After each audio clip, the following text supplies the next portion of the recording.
வணக்கம். அகிலாண்டேஸ்வரி ஜோதிடர், ஜலகண்டபுரம், சேலம். அடுத்து மகர ராசிக்கு. மகர ராசின்னு பார்க்க போனால் இந்த வருஷம் குரோதி வருஷத்துக்கான ராசி பலன்.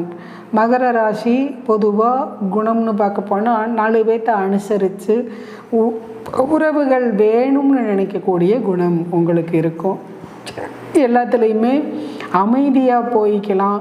நம்ம அடுத்தவங்களுக்காக நம்ம விட்டு கொடுத்து போய்க்கலாம். அந்த மாதிரி எண்ணங்கள் அவங்களுக்கு இயல்பாகவே இருக்கும். அவங்களுடைய குணம் இயல்பாகவே அந்த மாதிரி இருக்கும். இந்த வருஷம் ராசிக்கு அதிபன்னு சொல்லக்கூடிய சனி ஆட்சியாகவே 2ஆம் இடத்திலேயே இருக்குது. 4ஆம் இடத்துக்குடையவன் 4 10குடையவன் 2லேயே இருக்குது. தொழில் ரீதியான்னு பார்க்க போனால் ஏதாவது ஒரு மாற்றங்கள் கிடைக்கக்கூடிய வாய்ப்புன்னு இந்த முறை ஏற்படுத்தி கொடுக்கும். அதை பயன்படுத்திக்க பாருங்கள். தொழில் ரீதியானா ஏற்கனவே இருக்கிறதுல ஸ்டாண்டர்ட் ஆனாலும் சரிதான், இருந்தாலும் அடுத்து மாற்றி கிடைக்கக்கூடிய அந்த அமைப்பு லாபம் தரக்கூடிய அமைப்பாக இருக்கும். அதை பயன்படுத்திக்கிற பட்சத்தில் நம்ம எதிர்பார்க்கிற மாதிரி ஒரு நிலையான தொழிலாகவே அந்த வாய்ப்பை கொடுக்கறதுக்கான யோகத்தை இந்த செவ்வாய் சனி சேர்க்கை அமைஞ்சு கிடைக்கும்.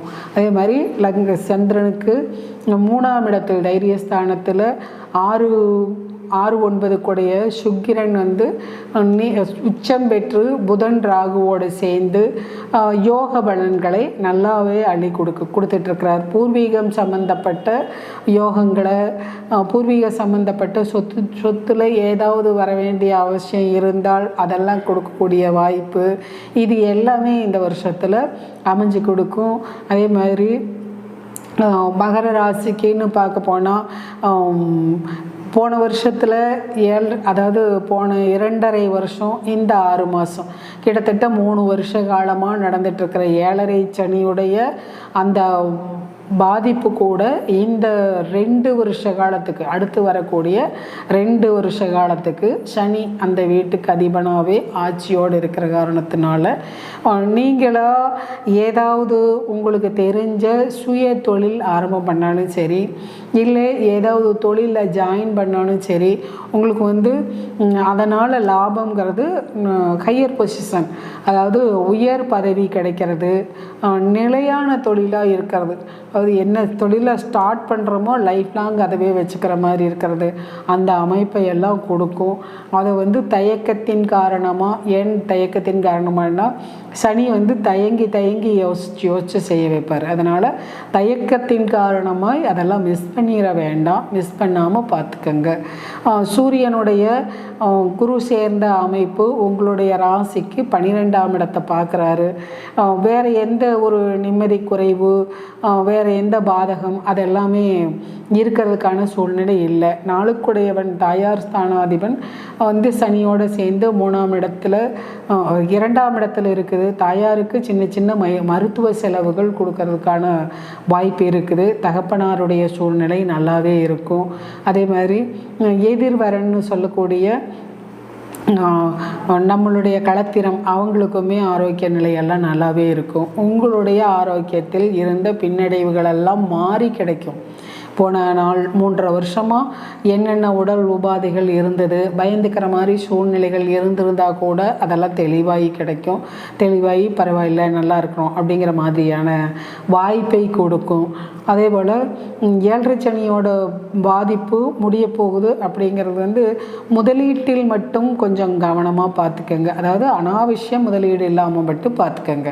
தொழில் ஆரம்பிக்கிறதுக்கு நல்ல நேரம், அந்த நேரத்தை அனாவசிய முதலீடாக மாற்றிடாமல் நல்ல விதமாக முதலீடு பண்ணுறதுக்கு அதுக்கான சஜஷன் கேட்டுக்கிட்டு அது என்ன பண்ணலான்னு பார்த்து அதை மட்டும் தெளிவாக நடந்துக்கிட்டீங்கன்னாலே உங்களுக்கு லாபம் அதிகமாக இருக்கும்.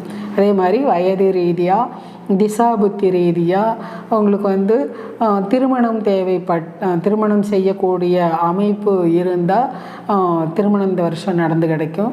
அதே மாதிரி புத்திர பாக்கியங்கள் தேவைப்படும் சூழ்நிலை இருந்தால் புத்திர பாக்கியங்கள் கிடைக்கும். இதெல்லாம் வந்து குரு பெயர்ச்சிக்கு பிறகு, அதாவது இன்னொரு 18 நாட்களுக்கு பிறகு அந்த யோகத்தெல்லாம் கொடுக்க ஆரம்பிக்கும். குழந்தைகளுடைய சூழ்நிலையும் உங்கள் ஜாதகம் ரீதியாகவே நல்லா இருக்கும்.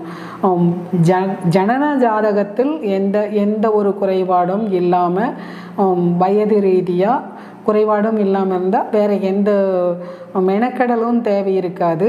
அதில் திசை ரீதியாக ஏதாவது பாதிப்புகள் இருந்தால் அதுக்கு மட்டும் நீங்கள் வந்து பரிகாரங்களை பண்ணிக்கோங்க. அதாவது ஆன்மீக பரிகாரங்களை பண்ணிக்கங்க.